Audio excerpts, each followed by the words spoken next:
Nifty करीब 300 अंक ऊपर है, 24,280 के ऊपर अब टिकता हुआ नजर आ रहा है। तो शानदार तेजी बाजार में देखने को मिली और तेजी को लीड किया है तमाम ऑटो शेयर्स ने, और उस ऑटो इंडेक्स में तेजी भरने का काम किया मारुति ने।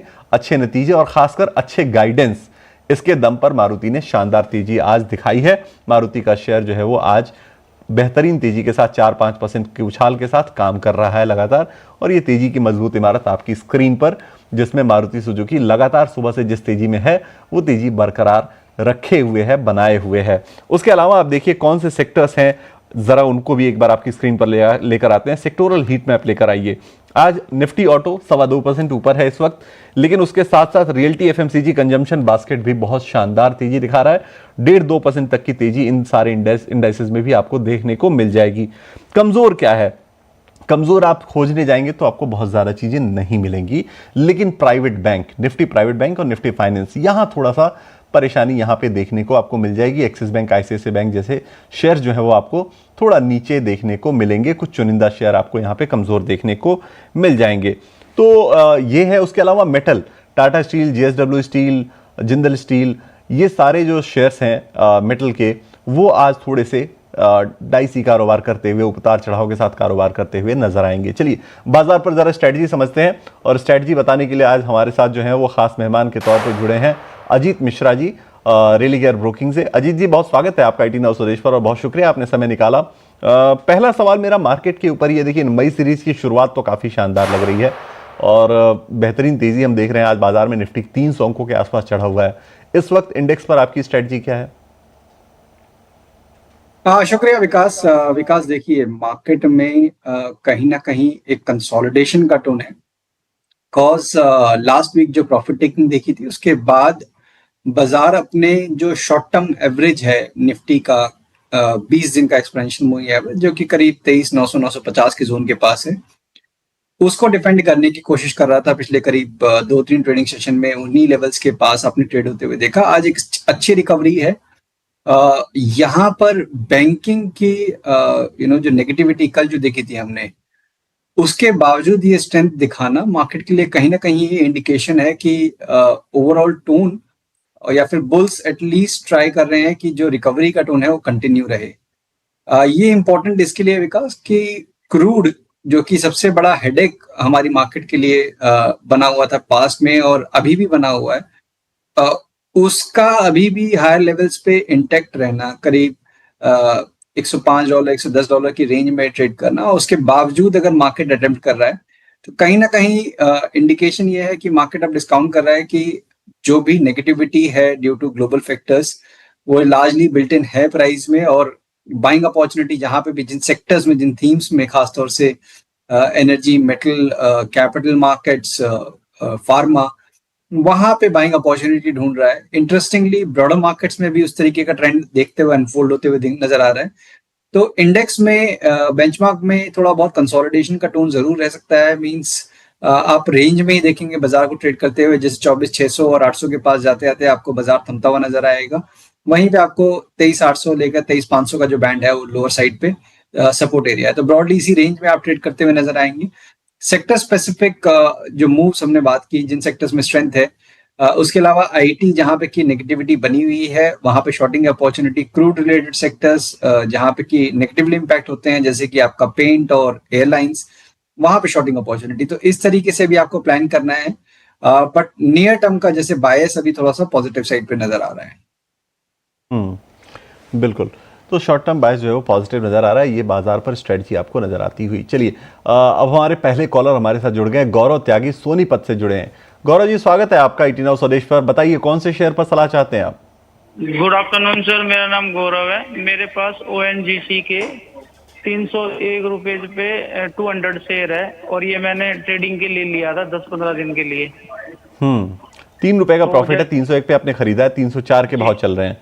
10 से 15 दिन का आपका नजरिया है। चलिए एक बार चेक कर लेते हैं। अजीत जी, 10 से 15 दिन के नजरिए से इन्होंने लिया है 301 के भाव पर, 304 के भाव चल रहे हैं, क्या करना चाहिए? क्या 10-15 दिन में ठीक ठाक प्रॉफिट नजर आ रहा है?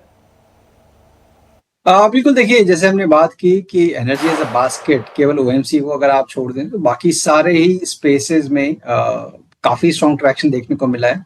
तो रिफाइनरीज में भी हमने हाल फिलहाल में काफी अच्छा ट्रैक्शन देखा है। ओएनजीसी इस वीक में करीब 7% ऊपर है, वॉल्यूम्स काफी स्ट्रांग है। तो एक कंसोलिडेशन जो था वो एंड होता हुआ नजर आया है। स्टॉक अपने रिकॉर्ड हाइस को रीटेस्ट कर चुका है, नया हाई आज बनाया है हमने। तो इंडिकेशन तो फेवरेबल है, मेरे हिसाब से बने रहना चाहिए। 292 292 का जो लेवल है वो आपका स्टॉप लॉस रहेगा, और ऊपर पे पोटेंशियल है करीब 320 से लेकर 325 तक के लेवल्स आपको देखने को मिल जाए। तो उन लेवल्स के पास, क्योंकि आपका व्यू शॉर्ट टर्म का है, एक बार प्रॉफिट बुकिंग की राय होगी। बिल्कुल, एक बार प्रॉफिट बुकिंग कर लीजिएगा जब इस लेवल पर जाए। तो ये राय फिलहाल आपको ओएनजीसी के ऊपर। चार्ट्स पॉजिटिव है, मोमेंटम पॉजिटिव है एनर्जी बास्केट में। चलिए आगे बढ़ते हैं और हमारे अगला जो सवाल हमारे पास आया है वो आया है सोशल मीडिया के जरिए श्याम का। श्याम ने जस्ट डायल के ऊपर सवाल पूछा है। क्वांटिटी इनके पास 100 शेयरों की है और एंट्री प्राइस इनका 555 रुपए का है, और इनका ये कहना है कि EPS of the company is more than 60, और अब उनको ऐसा लग रहा है कि ये अंडर वैल्यूड है काफी। इनको कितना समय और होल्ड करना चाहिए ताकि ये 700 के भाव पर पहुंच जाए, ये पूछना है इनका। अजीत जी, उन्होंने अपनी छोटी सी एक एनालिसिस भी भेजी है। उनका ये कहना है कि ईपीएस जो है वो अंडर वैल्यूड दिखा रहा है, और अब जो है 700 रुपए के लेवल्स कितने दिन में पहुंच जाएंगे, ये सवाल है श्याम जी का। बताइए क्या राय आपकी बनती है इस पर्टिकुलर शेयर के ऊपर। देखिए विकास, बहुत सारे स्टॉक आपको इस मार्केट में नजर आएंगे जहां पे कि आपको लगेगा बेसिस वैल्यूएशन पैरामीटर्स की वो सस्ते हैं, बट मार्केट उनको पनिश करना बंद नहीं करता। तो ऐसा ही कुछ आपको जस्ट डायल में भी देखने को मिला है। मींस काफी, एक तो पहली बात, बहुत वोलेटाइल स्टॉक है ये। तो अगर आप शॉर्ट टर्म का भी ट्रेंड देखते हैं तो आपको टाइम नहीं लगता कि स्टॉक का 600 से 1300 जाना और 1300 से दोबारा से 500 के लेवल आना। तो उसी तरीके के ट्रेंड बेसिकली अनफोल्ड होते हुए नजर आ रहे हैं। मुझे लगता है कि नियर टर्म पे थोड़ा बहुत रिकवरी जरूर है, बट डिसाइसिवनेस मिसिंग है। मींस जब तक कि 600 के लेवल ब्रेक नहीं करेगा तब तक 650 700 के लेवल्स बहुत दूर लगते हैं मुझे। तो इनका क्योंकि लंबी अवधि का नजरिया है, मेरे हिसाब से अभी बने रह सकते हैं। और टोन बट 490 के नीचे दोबारा से नेगेटिव साइड पे ही स्लिप हो जाएगी। तो हो सकता है कि आपकी एनालिसिस ठीक हो, बट मार्केट को उन चीजों को रियलाइज करना और उस चीज से रिफ्लेक्ट करना कभी कभार बहुत समय भी लग जाता है। तो राय ये होगी कि अगर आपका नजरिया शॉर्टर ड्यूरेशन का है तो डेफिनेटली आपको ये टाइम लगेगा, और लंबी अवधि के हिसाब से भी मैं कहूंगा कि 490 का एक स्टॉप लॉस जरूर मेंटेन करें। तो 490 का स्टॉप लॉस रखिए और आप इस स्टॉक को 490 के स्टॉप लॉस के साथ होल्ड कीजिए। फिलहाल जो है वो बहुत ज़्यादा पॉजिटिविटी दिख नहीं रही है, मार्केट में पिटाई शेयर की हुई है काफ़ी। चलिए आगे बढ़ते हैं और हमारे अगले कॉलर हमारे साथ जुड़ गए हैं मोनू कुमार। मोनू जी, बहुत स्वागत है आपका 18 हाउस स्टोरेज पर। बताइए कौन से शेयर पर सलाह चाहते हैं आप? हम सर कल्याण ज्वेलर्स पर जानना चाहते हैं सर। मैं 91 शेयर लिए सर 510 के रेट पर। 510 के भाव पे आपने खरीदा। कब की खरीदारी है आपकी? अरे सर ये तो मतलब कम ज्यादा समय की खरीदारी है सर। अच्छा चलिए ठीक है। 52 वीक हाई 617 का था, इस साल के अंदर ही 617 तक गया था शेयर, वहां से अब करेक्ट होके 417 200 रुपए नीचे जा चुका है 52 वीक हाई से। और जो खरीदारी इनकी है 510 रुपए की, वहां से भी करीब करीब 100 रुपए नीचे इस वक्त ट्रेड कर रहा है। अजीत जी, क्या राय आपकी बनेगी कल्याण ज्वेलर्स के ऊपर? 417 के भाव हैं, 510 पे इन्होंने खरीदा था, कितना समय लग सकता है इनके भाव आने में? वोलेटाइल है विकास। यहाँ पे भी अगर देखेंगे आप पिछले करीब 3-4 महीनों का मूव, तो मतलब जिस तरीके से डिक्लाइन आते हैं, शार्प डिक्लाइंस हैं, और फिर रिकवरी भी आई है, बट अभी भी आप लॉन्ग टर्म एवरेजेस, इनफैक्ट जितने भी आपकी मेजर एवरेजेस उन सबके नीचे ट्रेड कर रहे हैं ऑन द डेली चार्ट। तो ये मेरे हिसाब से रिकवरी काफी ग्रेजुअल होने वाली है। मींस 430 का जो पहला हर्डल है, उसके बाद करीब 450 460 जहां पे कि लॉन्ग टर्म एवरेजेस प्लेस्ड हैं, उन लेवल्स को ब्रेक करेगा तब जाके इनके बाइंग प्राइस की शायद उम्मीद बनेगी। तो अगर आपका नजरिया शॉर्ट टर्म का है, मेरे हिसाब से अब सिचुएशन ये कहती है कि यहाँ से निकल के आप टाइटन में अगर शिफ्ट हो जाए, अगर इसी स्पेस में रहना चाहते हैं तो ये ज्यादा बेटर विकल्प होगा आपके लिए। बिल्कुल, तो ये सलाह आपको मिल गई है। चलिए अगले कॉलर हमारे साथ जुड़ गए हैं, विक्की हमारे साथ जुड़े हैं। विक्की हाय, स्वागत है आपका 18 हाउस स्टोरेज पर। बताइए कौन से शेयर पर आप बातचीत करना चाहते हैं आज?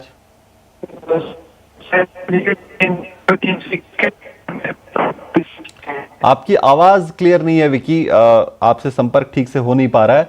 मुझे जहां तक लग रहा है आपने एथर एनर्जी पे सवाल पूछा है।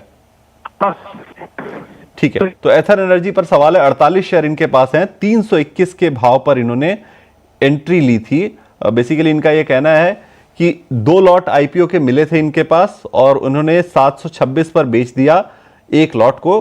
अब ये शेयर इनके पास बचे हुए हैं 321 के भाव के एथर एनर्जी के। क्या करना चाहिए ये पूछना है। ठीक ठाक प्रॉफिट हो रहा है। अजीत जी, क्या सलाह होगी एथर एनर्जी के ऊपर आपकी? इनके आईपीओ की अलॉटमेंट है। देखिए काफी ज्यादा कंसिस्टेंटली आप स्टॉक को परफॉर्म करते हुए देख रहे हैं। एक अच्छा कंसोलिडेशन का फेज के बाद बेसिकली ये अप मूव अनफोल्ड हुआ है। स्टॉक अपने रिकॉर्ड हाइस पे है, वॉल्यूम ठीक ठाक है, तो मुझे कोई ऐसा रीजन नजर नहीं आ रहा है इसमें से एग्जिट करने का, क्योंकि लंबी अवधि से इन्होंने होल्ड किया है, तो अभी भी बने रहने की राय होगी। मेरे हिसाब से 800 अब एक काफी बड़ा इंपॉर्टेंट बेस बन गया है लंबी अवधि के हिसाब से। जब तक इन लेवल्स को ये होल्ड कर रहा है तब तक पोटेंशियल है कि ये पॉजिटिव टोन कंटिन्यू रहेगा।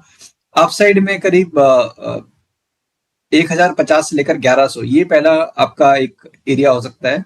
वहां पे जाके डेफिनेटली एक बार दोबारा से आप रिव्यू कर सकते हैं पोजीशन को। बिल्कुल, देखिए एक इंटरेस्टिंग डेटा ये भी है कि आज जिस डेट पर हम बैठे हैं 29 अप्रैल, पिछले साल इसी डेट पर ये आईपीओ खुला हुआ था 28 से 30 अप्रैल के बीच में 304 से 321 का प्राइस बैंड था। तो अभी मैंने गूगल किया, ये डेटा हमें मिला, तो मैंने सोचा ये आप तक शेयर करना जरूरी है कि एक साल में देखिए ठीक ठाक रिटर्न, ठीक ठाक क्या इसे कहिए आप, करीब करीब 3 गुना रिटर्न बन गया है एथर एनर्जी के अंदर इनका।